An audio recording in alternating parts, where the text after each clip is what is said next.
दोस्तों, कभी कभी पेशेंट जो है हील पेन लेके आता है, एड़ी में दर्द, टेंडो एक्लिस।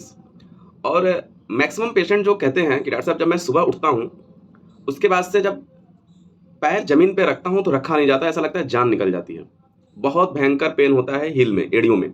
ठीक है। तो ये ऐसा नहीं है कि ये सिम्टम्स कॉमन है सबके लिए, लेकिन हाँ, मोस्ट ऑफ द पेशेंट यही बताते हैं कि standing aggravation, first motion aggravation है। और ये ऐसा नहीं है कि 2-4-10 दिन से, ये धीरे-धीरे हील पेन, टेंडो एक्लिस, एड़ी में दर्द धीरे-धीरे क्रोनिसिटी की तरफ लेके चला जाता है और इसको ठीक करना बहुत मुश्किल होता है। तो दोस्तों, हम इसके हील पेन की कुछ थेरेप्स मेडिसिन के बारे में बात करेंगे, जो कि काफ़ी ज़्यादा यूज़फुल है और हमेशा रिजल्ट देते ही देते हैं, अगर आप थोड़ा-सा उनमें डिफरेंशिएट करके प्रिस्क्राइब करेंगे तो। नो डाउट आप कॉन्स्टिट्यूशनल जाइए, अगर आपका पेशेंट सब कुछ बता रहा है, कॉन्स्टिट्यूशनल निकल रहा है तो ठीक है, आप उसके तरफ से जाइए। लेकिन कभी-कभी क्या होता है कि आप चाहते हो कि कॉन्स्टिट्यूशनल नहीं देना, भीड़ लगी हुई है चाहे जैसे भी, तो आप उस कंडीशन में कभी-कभी थेरेप्स की तरफ जाते हैं और ऐसा नहीं है कि थेरेप्स काम नहीं करती है। तो आइए हम कुछ हील पेन की 2-4-10 मेडिसिन के बारे में हम थेरेपेटिकली बात करेंगे, जो कि काफ़ी ज़्यादा यूज़फुल है। मैं सिर्फ उन्हीं दवाइयों के बारे में बात करूँगा जो क्लिनिकली बहुत ज़्यादा यूज़फुल होते हैं। ठीक है? तो हील पेन में सबसे ज़्यादा यूज़ होने वाली मेडिसिन है एरिनिया डायडिमा। एरिनिया डायडिमा मतलब one of the best medicine, top medicine बोला जाएगा हील पेन में। अगर पेशेंट बोल दे कि standing aggravation, first motion aggravation, morning में जब सुबह उठते हैं पैर जमीन पे नहीं रखा जाता है और धीरे-धीरे जब चलने लगते हैं कंटिन्यू मोशन से, फिर क्या होता है, उसे आराम मिल जाता है।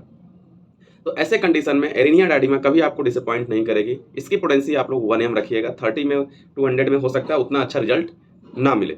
तो बस मैं इसी मेडिसिन का केवल एक पोटेंसी बताऊंगा, क्योंकि ये मेडिसिन की पोटेंसी थोड़ी सी स्पेसिफिक है। एरिनिया डी का पोटेंसी आप 1 एम यूज करेंगे हील पेन में, 2-3 डोज देके छोड़ देंगे, उसके बाद से आप रखेंगे उस पर, तो पेशेंट को आराम मिल जाएगा। उसके बाद से जब पेशेंट को आराम मिल जाएगा तो आप 1-2 दो कोई कॉन्स्टिट्यूशनल जो भी आएगा वो 1-2 डोज देके आप छोड़ सकते हैं पेशेंट को। एरिनिया डायडिमा मेरा मानना है कि मतलब अगर आप 10 लोगों को दे रहे हैं तो 7-8 लोगों को काम करेगी ही करेगी। बचे 2 लोगों में आपको मेहनत करनी है। तो एरिनिया डायडिमा। दूसरे नंबर पे हम बात करेंगे हेक्ला लावा की। दोस्तों, अगर हील पेन में वो टेंडो बोन वाली बोन अगर ग्रोथ कर रही है, बोन का एक्जोस्टोसिस हो रहा है, उसके वजह से अगर हील में पेन हो रहा है, तो मेडिसिन होगी हेक्ला लावा। इसमें भी फर्स्ट मोशन एग्रीवेशन है और वॉकिंग एम्बरेशन है। तो उसमें आपको दिखेगा, जैसे मान लीजिए ये हील है ना, तो हील आगे की तरफ थोड़ा सा, मतलब पीछे जो टेंडो एक्लिस है वो आगे की तरफ थोड़ा सा ग्रोथ दिखेगा, आपको लगेगा कि हाँ यहाँ बोन बढ़ी हुई है। जब आप एक्सरा करा के देखेंगे तो आपको मिल जाएगा। तो फर्स्ट मेडिसिन एरिनिया डायडिमा, देन आप हेक्ला लावा यूज कर सकते हैं। तीसरे नंबर पे हम रखे हैं वेलेरियाना और पल्सेटिला को। वेलेरियाना में क्या है कि पैर को नीचे जब लटकाएगा तो उसके हील में पेन होने लगेगा। अगर यूं कोई सिम्टम बोले तो आप वेलेरियाना की तरफ जाएंगे। पैर को ऊपर एलिवेट करके रखने पे, पैर को ऊपर एलिवेट करके रखने से उसको आराम मिलता है। बाकी वॉकिंग एग्रीवेशन है, ठीक है, स्टैंडिंग एग्रीवेशन। वेलेरियाना और पल्सेटिला में क्या है कि इनको चलने से भी आराम नहीं मिलता है। ऊपर हेक्ला लावा और एरिनिया में क्या था कि वॉकिंग से उनको आराम मिलता था थोड़ा बहुत, लेकिन वेलेरियाना और पल्स में दोनों लोगों में चलने से आराम कोई खास नहीं मिलता है, पैर लटकाने से दर्द होता है। ठीक है, बाकी पैर को ऊपर थोड़ा सा रख लेते हैं तो वेलेरियाना को आराम मिलता है। बाकी पल्सेटिला का कुछ जनरल्स होगा, थ्रस्टलेस होंगे, फैटी चीजें डिजायर होंगी, लेकिन एग्रीवेशन होगा, माइल्ड होगा। कुछ वेलेरियाना के सिम्टम से आप मेडिसिन को रूल आउट कर लेंगे। ठीक है। नेक्स्ट मेडिसिन है साइक्लामिन।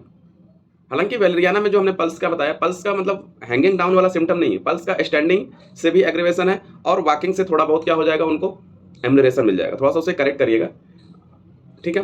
तो पल्सेटिला में वॉकिंग से एम्बरेशन है और वेलेरियाना को वॉकिंग, हैंगिंग डाउन, हर एक तरीके से एग्रीवेशन है। सिर्फ और सिर्फ पैर को, जब वेलेरियाना पैर को ऊपर उठाएगी, ठीक है, पैर पे पैर रख के बैठेगी, जैसे थोड़ा सा पैर को क्या करेगी, ऐसे ऊपर की तरफ हैंगिंग डाउन, जैसे कुर्सी पे बैठी है तो ऐसे पैर को मोड़ के उसी चेयर पे ही रख लेते, जैसे पुराने लोग नहीं बैठते थे। मतलब अपने लिम्स को ऊपर की तरफ जब एलिवेट करेंगे तो उसे आराम मिलेगा। ठीक है। तो ये तीसरे नंबर पे हम लोग वेलेरियाना को रखते हैं। चौथे नंबर पे साइक्लामिन और पल्सेटिला को हमने बता दिया। तो साइक्लामिन में भी स्टैंडिंग एग्रीवेशन है, फर्स्ट मोशन एग्रीवेशन है और वॉकिंग एम्बरेशन है। कभी कभी दोस्तों अमोनियम म्यूर भी टेंडो एक्लिस में यूज होती है।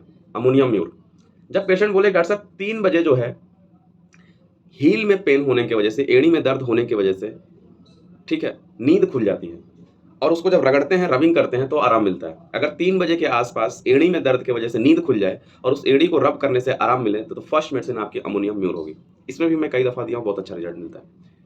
नेक्स्ट मेडिसिन है टार्ट्रिक एसिड। टार्ट्रिक एसिड में भी वही है, हील पेन है और टार्ट्रिक एसिड में आपको पता है जीआईटी में जलन, ईसोफेगस में जलन, बर्निंग महसूस होती है। तो कोई जीआईटी कंप्लेन हो, साथ में बर्निंग हो, तो उसके साथ आप टार्ट्रिक एसिड सोच सकते हैं। फुट को नीचे करने से इनको भी दिक्कतें महसूस होती है। आप ग्रेफाइटिस भी यूज कर सकते हैं। अगर उठ के चलने से अगर एग्रीवेशन हो रहा है, तो थोड़ा बहुत कॉन्स्टिट्यूशनली ग्रेफाइटिस जैसा मैच हो रहा है, तो आप ग्रेफाइटिस सोच सकते हैं। तो सबसे जो टॉप मेडिसिन है एरिनिया डायडिमा, हेक्ला लावा और वैलेरियाना। उसके बाद से हम लोग साइक्लामिन की तरफ जाते हैं, पल्सडेला कभी-कभी। अगर अमोनियम म्यूर का थोड़ा-सा अमोनियम म्यूर की मोडलिटीज़ एकाध पेशेंट आपको 6 महीना में 1 पेशेंट आया, आपको ये मोडलिटीज़ बोल दिया, लेकिन आपको याद रखना है, फिर वो अमोनियम म्यूर से ही ठीक होगा। Tartaric acid. आप सोच रहे होंगे कलकरिया फ्लोर क्यों नहीं बता रहा हूँ, ठीक है। कलकरिया फ्लोर भी आप हील पेन में सोच सकते हैं, ठीक है। कलकरिया फ्लोर भी अच्छा है, मैं बहुत नहीं यूज़ करता हूँ, कुछ कह नहीं सकता। आप लोग बताइएगा कलकरिया फ्लोर का कैसा है। मेरे सबसे top Arenia Didyma, if Arenia Didyma fail then think about Hekla lava. उसके बाद से अगर नहीं होता तो हम लोग कॉन्स्टिट्यूशनल की तरफ चले जाते हैं, ठीक है। तो बस इतना ही, एरेनिया डायडिमा आप मंगा लीजिए, उसकी पोटेंसी 1 होनी चाहिए, बाकी आप 30 टू 100 कोई भी पोटेंसी यूज कर सकते हैं।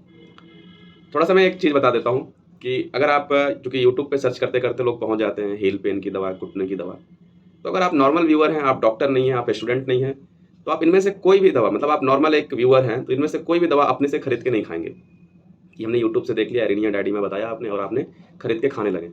ऐसा नहीं करिएगा, डॉक्टर ऑलवेज़ डॉक्टर होता है, वो पोटेंसी डिसाइड करता है, वो रिपिटिशन ऑफ डोज़ डिसाइड करता है, कितने डोज़ देने हैं आपको, ठीक है। फिर कब आपको रिपीट करना है, कितने डोज़ दे के बंद कर देनी है दवा, ये आपको नहीं पता है, ना ही हमने ये बताया यहाँ पे। तो आप यहाँ से देख के खरीद तो लोगे, लेकिन आपको डोजेज़ नहीं पता रहेंगे, आपको रिपिटिशन नहीं पता रहेंगे, तो आपको दवा नुकसान कर जाएगी। कभी भी, कहीं भी, किसी भी जगह से आप ऐसी चीज़ें मत किया करिए जिससे आपको पूरी नॉलेज ना हो। आप देख लिए, जैसे हमने सियाटिका की मेडिसिन है वो हमने बता रखी है, डिस्क्रिप्शन में मैं लिंक दे दूँगा। तो ऐसा नहीं है कि आप सियाटिका, आपके सिम्पटम मैच हो रहे हैं तो आप खरीद के खाने लगे। आप डॉक्टर को दिखाइए, डॉक्टर आपको दवा देगा। ठीक है दोस्तों, ओके, आज के लिए बस इतना ही। Thank you guys.